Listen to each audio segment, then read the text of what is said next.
Good morning, everybody, and welcome to Waikato Civil Defence Management Group 3. Firstly, can I please ask our group to start us off with a karakia?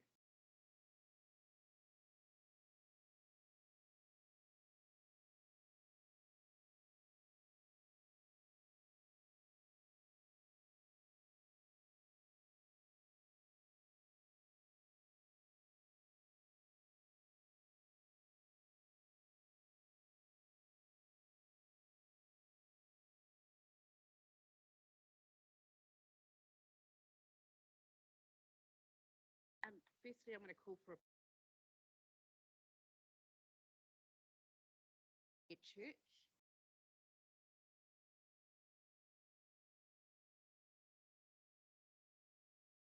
We also take apologies from lateness for Councillor Mahuta and Susan Law.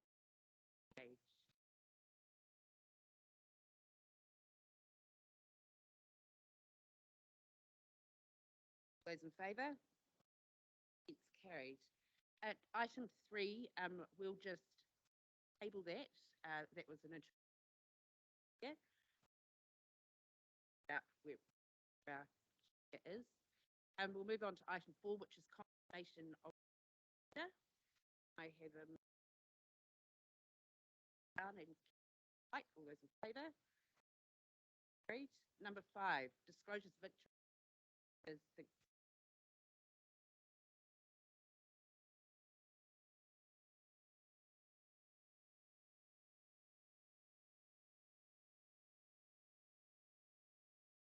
Thank you, Councillor Brown. Do we need to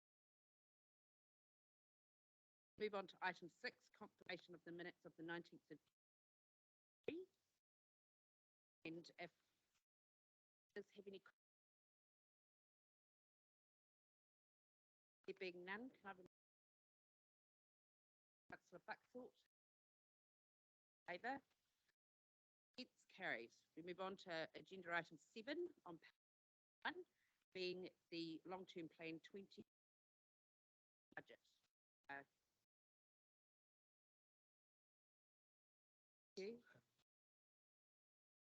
So there's some detail in it. Item, but so the purpose of this report is a CAG indoor long-term plan.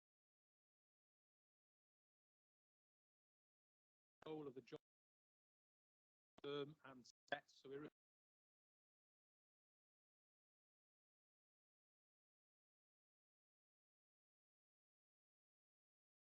then in for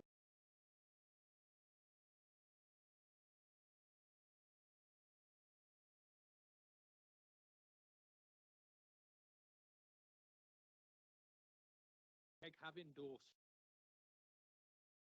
position of the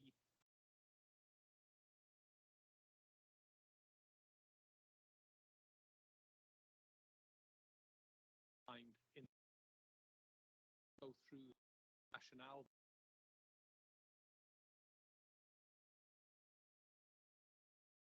to say that the budget will allow us to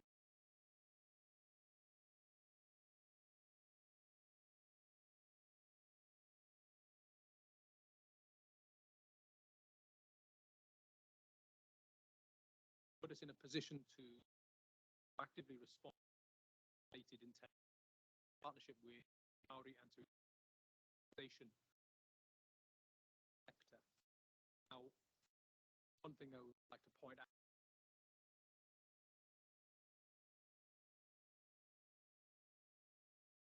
central government Waikato Civil Defence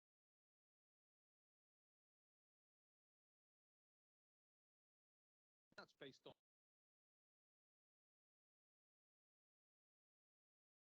have the largest number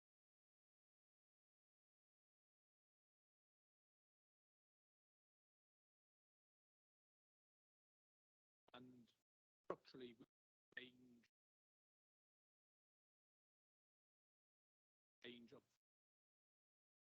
service level to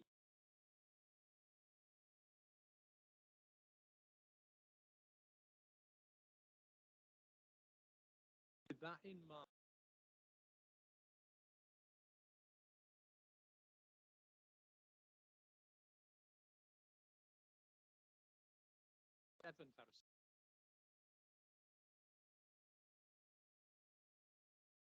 Seventh lowest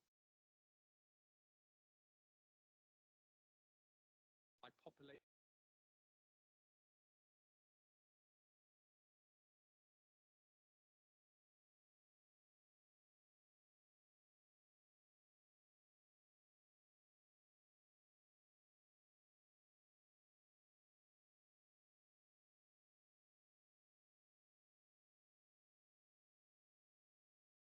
Budget required to fund the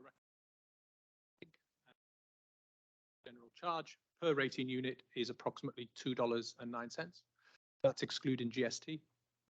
The current targeted rate is $11.80, so that would take us up to $13.89 per rating unit per year, excluding GST. It's fair to say that the Waikato CDM group has not sought an increase in funding since the last LTP, so we've not used the annual plan to increase our budget, but for transparency purposes, we did receive a 1.5% increase in the 2022-2023 financial year. That was through increased rateable properties. So as a joint committee, you had the foresight to say that our rates were based on the rating per household and not the set dollar amount. So every time we have an increase in population, we have a natural increase in budget without having to go to the annual plan, and that's allowed us to manage things like an increase to operating costs and salary costs without going to the annual plan. And irrespective of the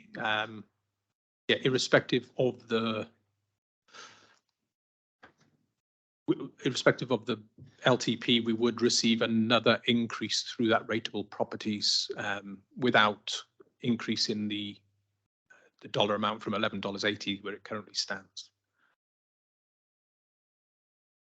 Just one thing to note, one issue to note, and particularly I thought it was probably more relevant for the regional council member, but the group office has engaged with the regional council in their long-term planning processes throughout a number of months now to ensure that, and this is common practice, to ensure that WRC has an opportunity to consider all the things that we were looking at as a group, all the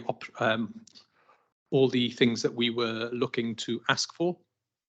That has resulted in quite a large sum was provided to WRC in terms of what we were asking for, but the KEG didn't approve everything that was put to them this time round. So the actual amount that WRC will be asked to rate on your behalf, if this is successful, is significantly lower than the budget that WRC currently has been provided with. So that budget could have caused or would have caused some conversation within the council, but I'm just pointing out to you that I'm going to a long-term plan workshop tomorrow where hopefully those figures will be corrected and they'll be given that actually we're only asking for about half of what we originally asked for.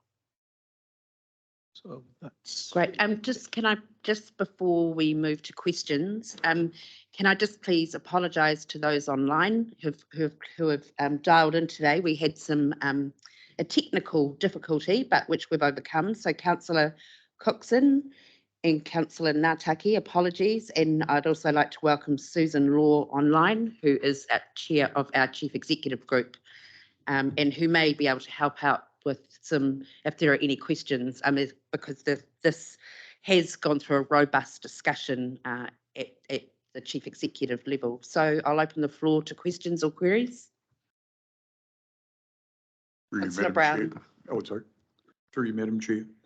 Very, very keen on what we're doing here, the FTIs. What I'm going to ask through the chair was, does this give us enough ability to actually keep these full-time employees? And are they going to have ongoing funding so that we can retain these positions? in a future plan? Because what we're doing is we're advancing this now, and do we need extra full-time staff at a later date? Looking at things like Cyclone Gabriel and all of the events that we've had in the recent future, just wondering whether we have enough. Thank you for yourself, Chair. So we have enough for what we know we need, I suppose, at this moment in time. There is a ministerial review that's currently being undertaken based on Cyclone Gabriel, and particularly around the Hawke's Bay and others. And we've also got the legislation going through, and you'll get a briefing on that later on. And the legislation, some of the more impactive elements of the legislation, or potentially impactive parts of the legislation, are not yet visible. So it's not transformational in terms of what's been put on the table, but there are some real fish hooks within and detail that's missing from those fish hooks around rulemaking powers of the chief executive and the director of NEMA. So, and depending on what those rules are and what those regulations are, that could create extra work, but we don't know the full suite of those rules yet. What we're doing with these roles is there's a degree of, we know what's going to come because of previous learnings from the Nelson fires or from the Port Hills fires in Canterbury and other things. So we know that there's going to be rules around increasing the professionalism around training. There's going to be rules around consistent ICT platforms and GIS, and so we can foresee that, and that's what these roles will cover. If the new legislation brings out something else in about 12 months, 18 months time, then we'll have to look at that either in the next LTP or the next annual plan, but this is based on what we can reasonably foresee. Councillor Buckthorpe. Thank you, Madam Chair. Julian, just something of note, and I don't want to be the bad cop in the room. The $2.09, although it sounds minuscule, is a 17 or 18% increase. And is your group comfortable enough with fielding questions from the wider field, from the community, if you like? Given that we're looking at huge rate increases right across the board with WRC rates, with district council rates. I'm comfortable with it, but are you guys comfortable?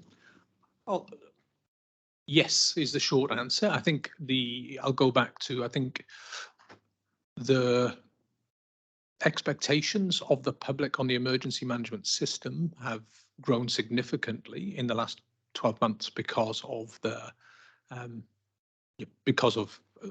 Auckland anniversary, because of Gabriel, and you only have to look over at Marrakesh at the moment as well. And so there's a lot going on that's relevant to New Zealand that I think the public expect us to do more and expect us to do better. So I'm happy that what we're asking for is actually in the legislated space. It's not in the, as I said to you earlier on, I'm not asking for an empire here, or we're not asking for an empire. This is in the legislative space of the must-haves, it's not in the nice-to-haves. And I fully expect that if this will go out to public consultation, if it's accepted by yourselves, and the public will have their say on it, and they'll make submissions, and there might be some verbal or oral submissions around that, and I'd be more than happy to speak to those and comfortable that we're in a defendable space. Thank you, Julian. That was more what I was pointing towards. Is it the must-have and not the nice-to-have? So I'm happy to move, Madam Chair. Thank you, Councillor Buckthorpe. Deputy Mayor Goddard. Just a question.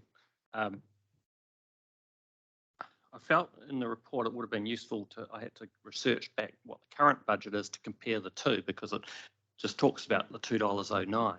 So the three positions, which I'm quite happy with and support having positions in there, it works out about $155,000 per position. And I just felt that seemed quite high. Have any comments on that? The 155,000, that includes the management and the allocated costs. So that's the whole, that's not just salary.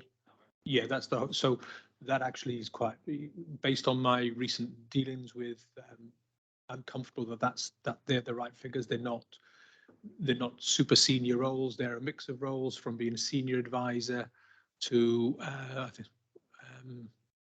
to coordinator. So there are some skill sets in there, GIS in particular, that is the highest role that we'll be paying for in terms of the qualification, and the skill set that we're looking for is very technical. So I am comfortable with that. In terms of, I apologise in terms of if I've given an so our last year budget was $2.5 million, $2.55 million was the starting point, and that would go up to, that's the rateable income. That would go up to, if you didn't approve this as it currently is being requested, the budget would go up to 2.64 million based on the new rateable properties, with no increase in the uniform annual general charge. Thank you. Any other questions or points for clarity? Thank you, Councillor Brown. We have a mover and a seconder. And just before I put it to the vote, I'd just like to say that I think Councillor Buck thought your words around testing it with the public is fairly reasonable. And as we all know, this allows the regional council to advance the draft long-term plan, which will go out for consultation. And so it'll be great to have some community feedback on what is appropriate given the current events of the last 12 months or so. So I have a mover in Councillor Buckthorpe, seconder Councillor Brown. All those in favour of, do I need to read the resolutions in full? No, you can if you want to. But. Okay, so we have, as on the screen, and I'll take it as read, the long-term plan 2024-34 budget. All those in favour say aye. Against? Carried. Thank you. We now move on to agenda item number 8, the statutory appointments confirmation. Julian.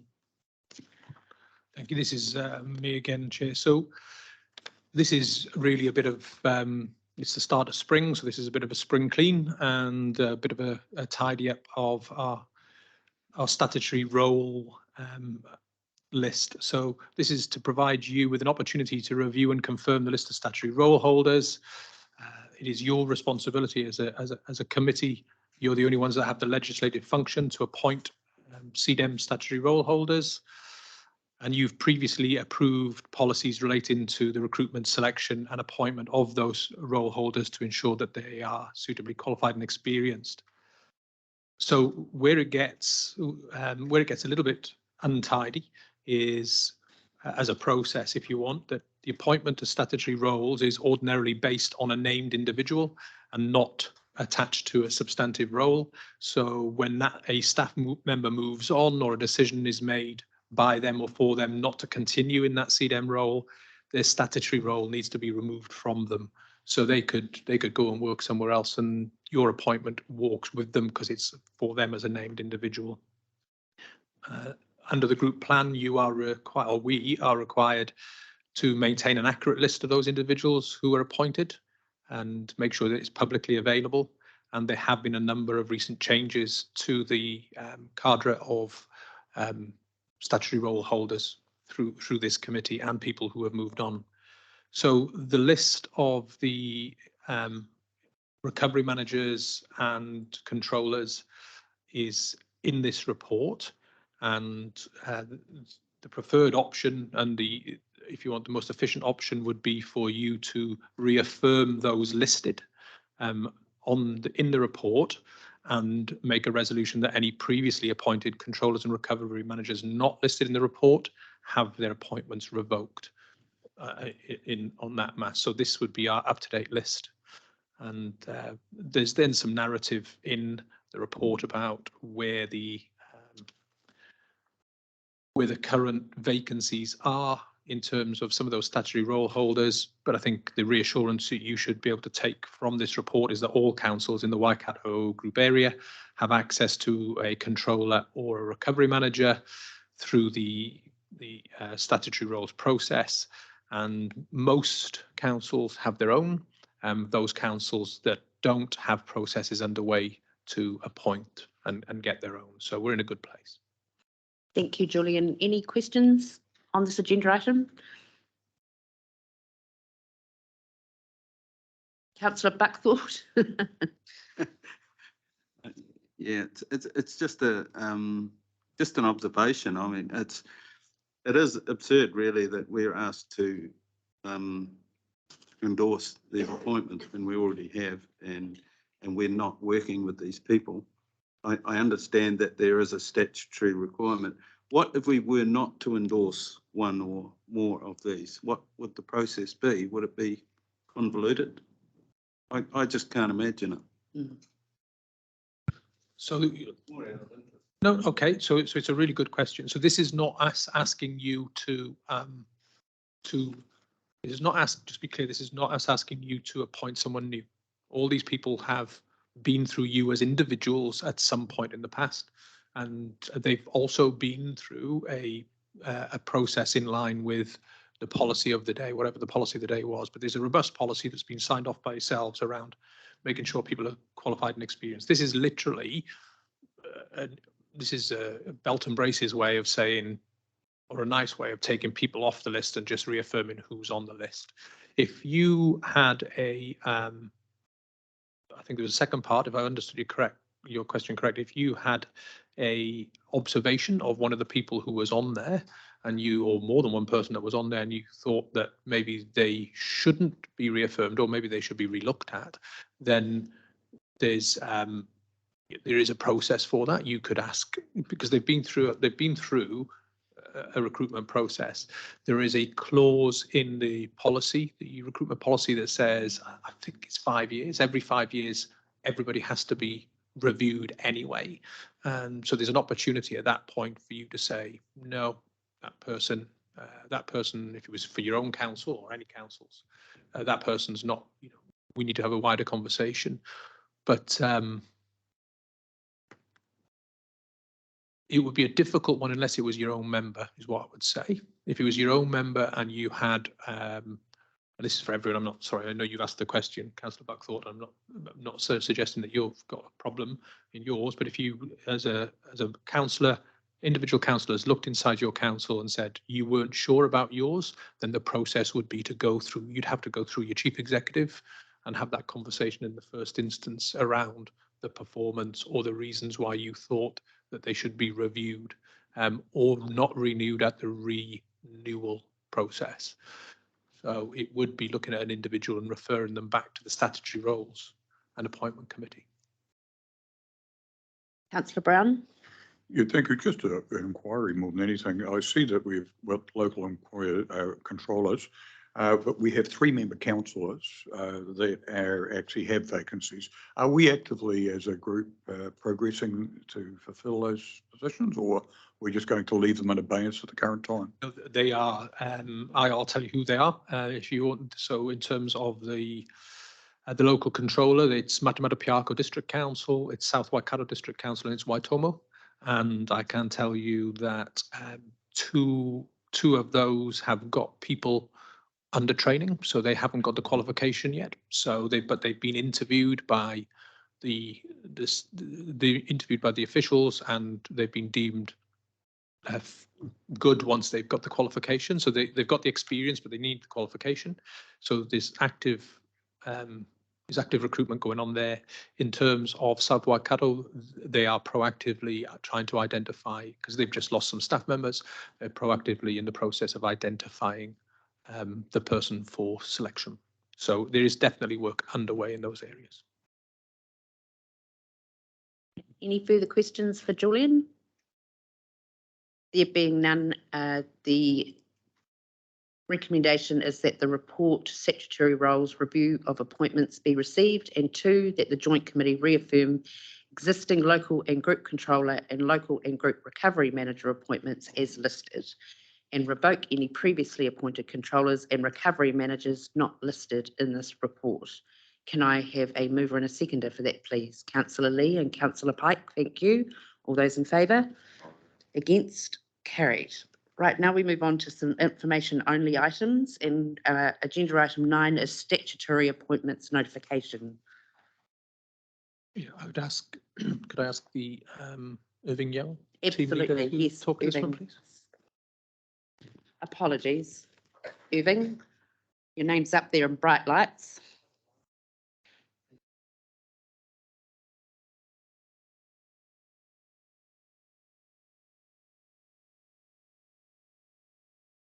Here we go. Thank you, Madam Chair. Marama Kingi from Manapiaka Council, District Council, was interviewed and was suitably qualified and experienced for the role of local welfare manager and appointed in the role by the Statutory Role Advisory and Appointment Committee. While there is a statutory requirement to have welfare managers, there is no formal requirement of the Joint Committee to formally appoint them. This is about notifying the Joint Committee of the appointment due to the significance of the role. Thank you. Any questions? Points there? No. That being said, that the report local welfare manager appointment be received. Can I have a mover and a seconder? Deputy Mayor Goddard, Councillor Grant, all those in favour? Against? Carried. Move on to item 10, which is on page 30 and is the end of year financials. So I'll talk to this if I need any help. You don't mind if I get any curly questions, I will ask Vicky, who is the font of all detail. So hopefully not, but we'll find out. So this is just to provide you with a report on the end of year 2022-23 financial performance.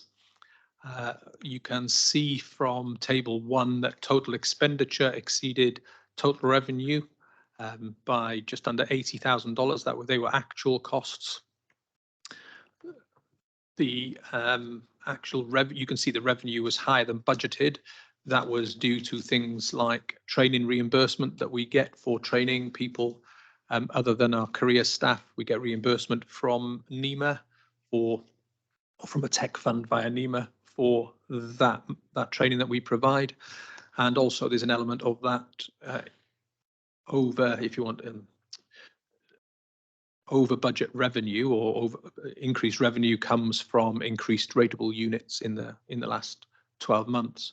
The total expenditure you can see there is over, and that was predominantly response and recovery costs, and and mainly around the salary costs and some of the operational stuff that's not recoverable from NEMA for running the EOC. So that's where we are financially. One issue that I've raised, or we were last year, all that washed its face. If you remember, you agreed, or the overspend, you agreed to use the unbudgeted operational reserves for clearing that. So we start from a clean sheet, so to speak. There was no requirement to go and ask for additional money for that. One thing you did ask when we talked about this at the last meeting was a historic response cost reporting over the last 10 years. So we could consider the topic of having a response fund or not going forward. Unfortunately, at this stage, we're not able to provide that detail, and that's because there has been a change in a new account system at the regional council, and the current position of the implementation of that account system doesn't yet have all the historic data transferred over to it. So we don't have access to that data, but we are confident we'll have it before the next joint committee meeting, and we'll be able to provide you with an accurate average of what a response has cost per annum for the last decade. So in conclusion, the assurance reporting has been done for 2022-23, which shows we were within 5% of the budget, and most of that was due to unbudgeted response costs. Okay, firstly, Julian, I'd just like to say congratulations, actually. We've been thrown a number of curveballs in the last financial year, so I think you've managed the budget very well, personally. But can I open up to other members of the Joint Committee for questions or points of clarification? There being none, I'd just like to extend that to the wider GMO team, actually. I know that Julian's got a wonderful team behind him. So to you and your team. Councillor Buckthorpe. Right, I was just going to endorse your comments, Chairman Anna, because considering all the events that we've had, it's a really, really good achievement. Yeah, yeah, we could have quite easily blown out. Yeah. Thank you, Councillor Buckthorpe. Anybody else? There being none, that the report end of financial year 22-23 be received. All those in favour? Oh, actually, I need a mover and a seconder. Apologies. Councillor Brown and Councillor Lee, thank you. All those in favour? Against, thank you. And can we just, on behalf of the committee, thank you to all the GMO staff for the wonderful work that they've done in that space. So we move on to item 11, which is the coordinating executive group update. We have our KEG chair online. Susan, would you like to speak to this agenda item, or are you in a situation where it may be easier for Julian? Thank you, Madam Chair. I do apologise for not being there in person. There are a few things going on here at the moment, as I'm sure other people will appreciate as well. I'm happy to take the report as read. Most of the items considered by the coordinating committee are now the subject of this meeting's consideration. But with the help of Julian, I'm happy to answer any questions. Thank you, Susan, for that. So if we take the report as read, are there any questions or points that people would like members would like clarified out of that report?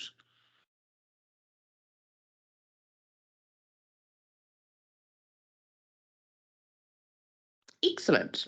There being no questions or queries, the recommendation is that the report for the coordinating executive group meeting summary be received. Can I have a mover and a seconder for that, please? Thank you, Deputy Mayor Williams. Councillor Buckthorpe, all those in favour, say aye. Against, carried. Right, we now move on to item 12, which is the emergency management reform. Julian. Oh, Vicky. Gosh. Welcome, Vicky. Vicky being our strategic planning advisor for those who are dialed in this morning. Thank you, Chair. Okay, I've just done a brief summary of where we're at with the emergency bill work in the GMO. So far, we've undertaken workshops with all the emergency management professional staff and completed feedback from them, and provided all the local professional staff with a presentation that they can undertake to all your local committees. So you've got some more level of detail. Okay, so the main points of the bill raised so far is the lack of supporting documents. So the bill itself is just, like the initial framework without the national plan guide and the roadmap to the disaster resilience strategy. There's a lot of the supporting context missing. So we're asking to set a framework, but without, knowing the level of detail. Now the bill, it does, it provides for a greater recognition of Māori in emergency management and enhances participation throughout the emergency management system. And that's through partnership planning, the ability to for them to get direct reimbursement when responding for welfare in an emergency, and rather than having to go through the council systems and the red tape.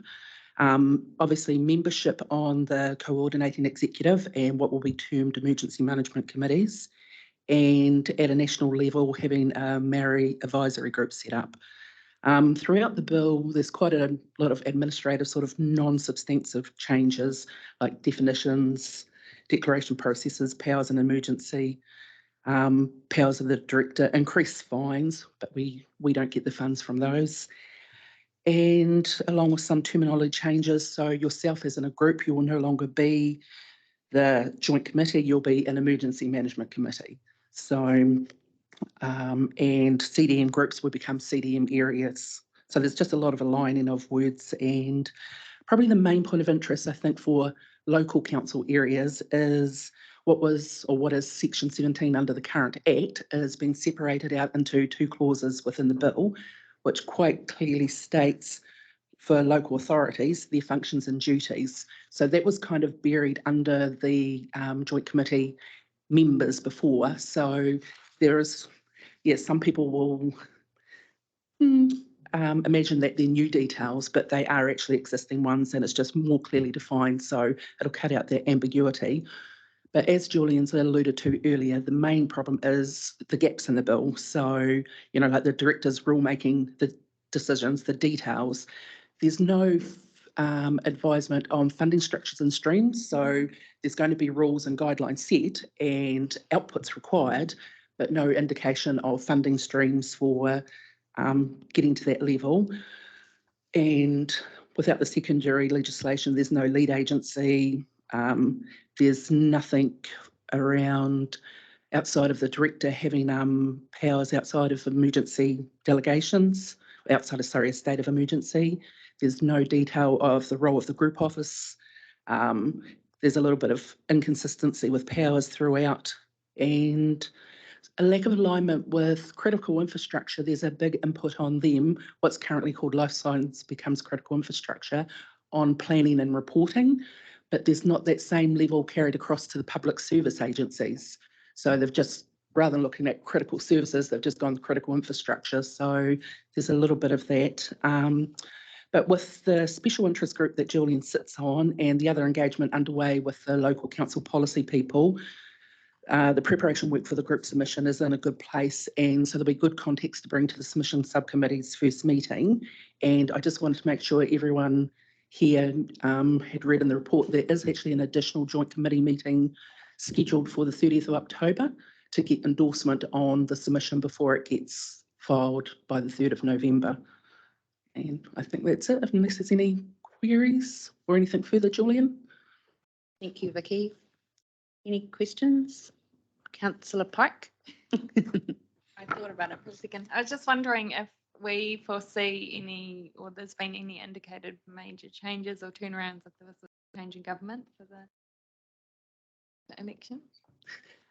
Good question. From the first reading, National and ACT have openly said that they do not support the bill in its current form. They believe there's not enough level of detail. So, and that's on the hazard reports that you can read online. But yes, it was quite clearly stated. Councillor Brown? Oh, sorry, Councillor Pike, did you? I'm sorry. Do you want to carry on? I just want to add a comment to thank the subgroup for their submission, work on the submission. Thank you, Councillor Pike. Councillor Brown? Just to quantify, just a question really, the public service organisations that you're talking about, other than the emergency groups, who do they actually mean? Who did you actually mean by that? So every department of government, basically, I suppose, that, like the Ministry of Social Development, just MB, or all those sorts of level ones that we have to work in with, and they're part of us in a welfare phase, but they haven't had that requirement put on them at the same level as critical infrastructure, and realising a lot of critical infrastructure can be private entities. And that's why there's a 2-year integration for that to come into play, because, yeah, they're telling private entities what they need to do. Thank you, Vicky. Any other questions? Okay, so the subgroup in next meeting is the 9th of October, if I read this right, Vicky. The additional joint committee on the 30th under the standing orders around quorum. Now, post Cyclone Gabrielle, we can actually have, if members can't travel, they can come in online and be included in the quorum, I believe. Yes. It happens at local council level now. Post Cyclone Gabrielle, you can actually have a meeting with members online that are included in a quorum. Yes, members online are included in the quorum, yes. Thank you. So if the shortness of time means for members to attend online, that's absolutely fine. For endorsement of the submission, just to for those who travel. And so then if there are no questions, I'd like to move the report emergency management bill update be received. Can I have a seconder for that, please? Thank you, Councillor Pike. All those in favour?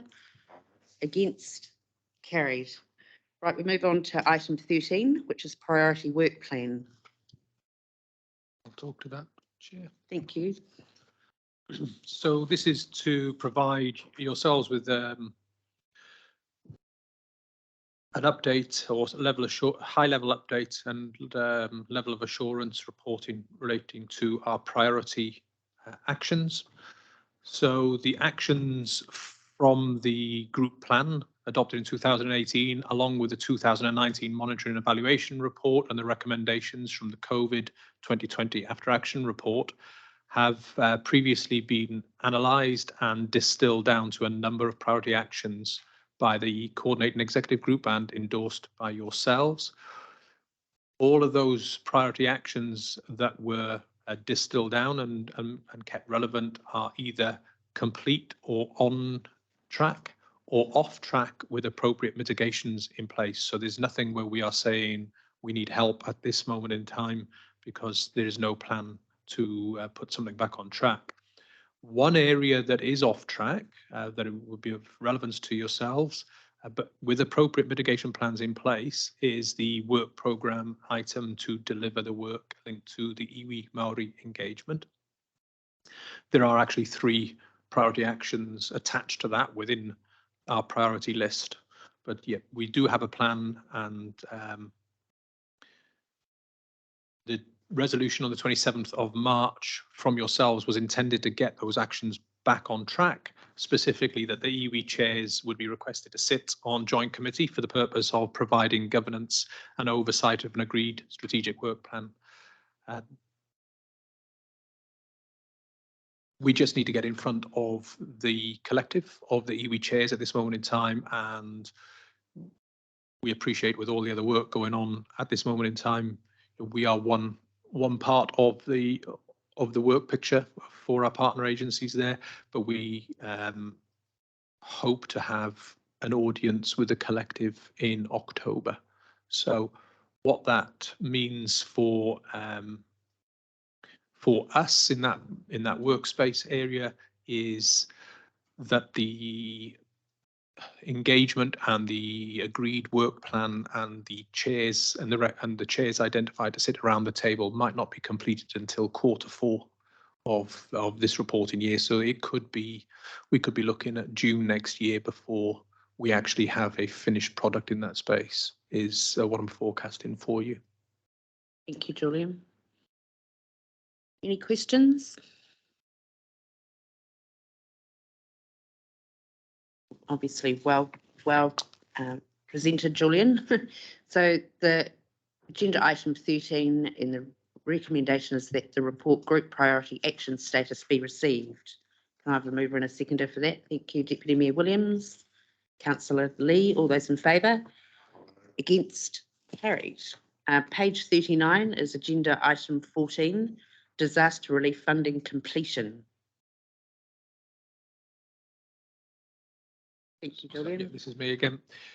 So small report, but actually, if we don't get this one right, quite a bit of an impact because it's us the group that ends up with the bill. So this is to provide you an update or final assurance report in relation to the government's contribution for disaster relief funding.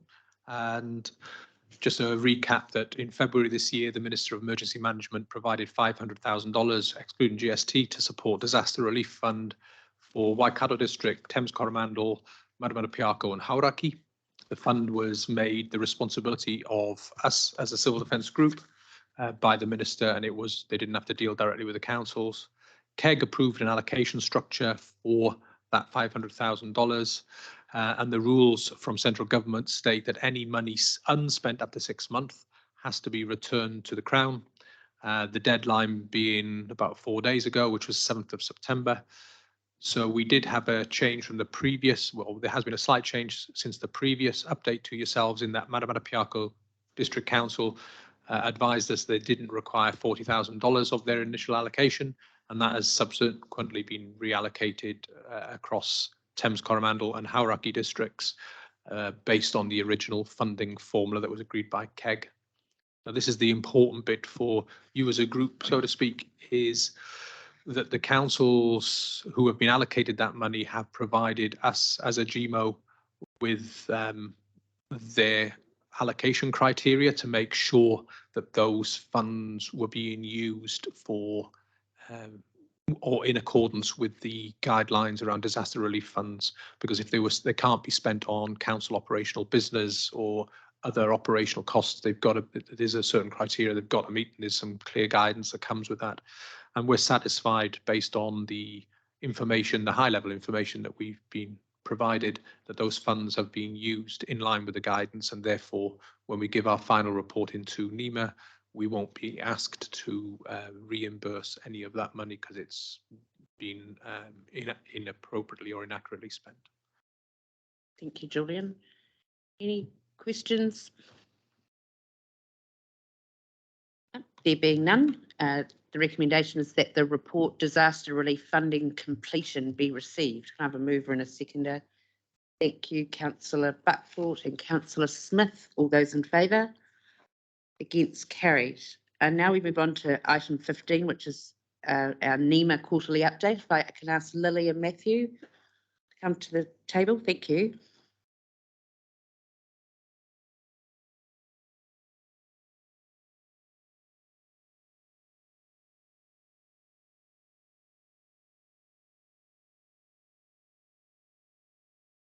The one on the right. Tēnā tātou. Thank you for having us through the chair. I have two items to speak to today. The first being the report that is in the agenda, and the second is to introduce Matthew Bramhall. The report in the agenda, I'm happy to be taken as read. I'm happy to take questions. And if you like, Chair, I'm happy to summarise that as well. Thank you, Lily. Summarise. So in the report, we have the emergency management bill. Though I can't speak specifically to what's in the emergency management bill while it's going through Parliament at the moment, I will say that I've heard the issues and concerns that were raised earlier, and I do take that as noted, and I will encourage that through your submission that you provide those views through that process. In terms of the second point, lifting the resilience of Aotearoa New Zealand's critical infrastructure, this is being run by the Department of Prime Minister and Cabinet. NEMA's role in this process is that we have oversight of what's happening. The intention of the proposed bill is that it will complement what's proposed in the emergency management bill in terms of critical infrastructure. So while NEMA is not the lead of that, we do have oversight of it. And if you did have questions, we're happy to take those as well. In terms of the government inquiry, this was announced in June. This is separate to the second part, well, the fourth part of the agenda item, which is the North Island Severe Weather Events Action After Review. The government inquiry is run by Cabinet, and the North Island Severe Weather Events Action Review is run by NEMA. We're anticipating that workshops for that will happen in September. I do know that it is September, but I anticipate there will be communications about that shortly. Finally, I did want to make mention about Shakeout that is coming up in October, and I encourage that through your communities that you encourage our whānau and our family and our friends to participate in that. And yeah, I think that's it in terms of the report. Happy to take any questions. And that would be Thursday, the 19th of October, Lily, just for clarification. Great, thank you, Chair. Great, thank you. Any questions for Lily? Councillor Buckthorpe. Thank you, Madam Chair. Lily, just out of interest, the inquiry as to the North Island events, and I'm picking mainly that's to do with the Hawke's Bay and partially Auckland. The information's got to be in by the 7th of December, as per your report. When would we be likely to get an outcome from that, do you think? Thank you, through the chair.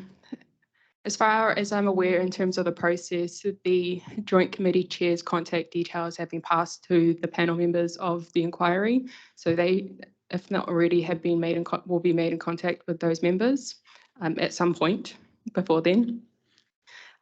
As far as I'm aware, the report for that should be no later than March 2024.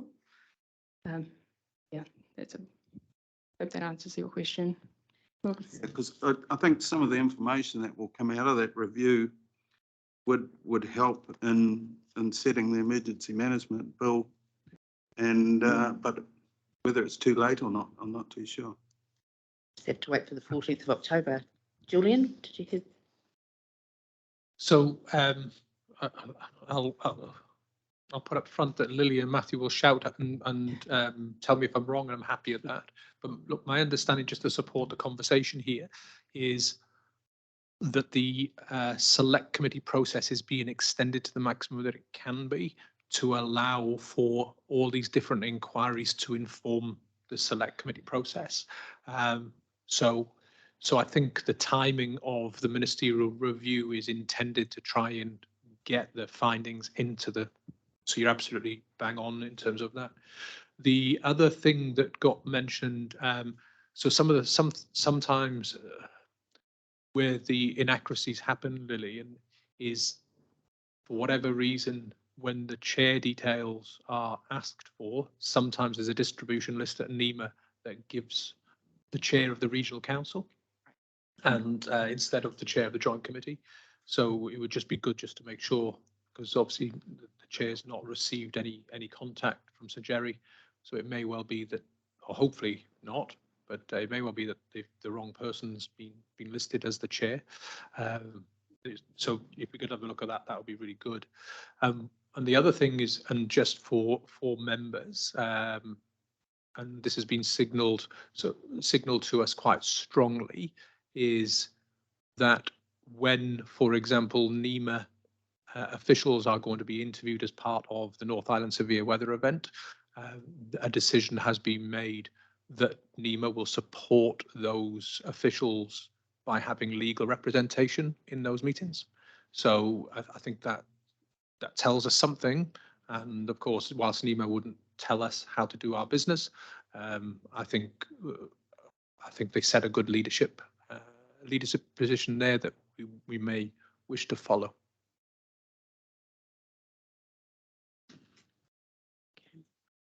Any further questions around the report? Councillor Lee. Yeah, thank you. Through the chair, just a query about lifting the resilience of the critical infrastructure. So is that tagged in with the Three Waters legislation? Thank you, through the chair. I will say I'm not 100% clear about whether that is or not. My understanding that with these reforms, there is an element of crossover across each reform, but I can come back to you with a firm answer after this meeting, if that's okay. Thank you. A very good question, Councillor Lee. I'd be interested. I think that the whole committee would be quite interested in that to take back to their respective councils. Any more questions for Lily of the report? There being none, Lily, I'd like to hand over to you for your second part. Thank you. Through the chair, I'd like to introduce Matthew Bramhorn. Kia ora, thank you. Matthew Bramhall. I'm the new Senior Regional Emergency Management Advisor appointed based in the Auckland region, and I will be taking over from Lily as the Waikato CDM Group REMA representative as of the 1st of September. My pleasure, and I hope to be joining these meetings and supporting yourself and the rest of the joint committee. Thank you, Matthew. We look forward to having you with us. Lily. Thank you, through the chair. I will say that we are, I'm very happy to have Matthew on board with our team, but we are a very small team in Auckland, and we hope that you will invite a number of REMAs to these meetings with the aspiration that all of us have knowledge and experience and skills to support all of the groups. So I hope I am invited back at another meeting as well. Lily, on behalf of the committee, can I thank you for you being our REMA in recent times, and you are always more than welcome to join us for our meetings. Okay, is there any further questions for Lily or Matthew? There being none, the recommendation is that the report National Emergency Management Agency update be received. Can I have a mover and a seconder for that, please? Councillor Grant and Deputy Mayor Williams, thank you. All those in favour? Against? Carried. Thank you. And I'd just like to recognise Councillor Mahuta, who has joined us. Welcome, Councillor Mahuta. Kia ora, apologies for lateness. Right, now we're going to move into public excluded for the appointment of local recovery managers. And we're doing so on the grounds of section 48, part 1A1 of the Act, which is around the protection of the natural person's privacy. Can I have a mover and a seconder for that, please? Thank you, Councillor Grant, Deputy Mayor Goddard. All those in favour? Against? Carried. Thank you. We're just going to pause briefly just to take us off camera.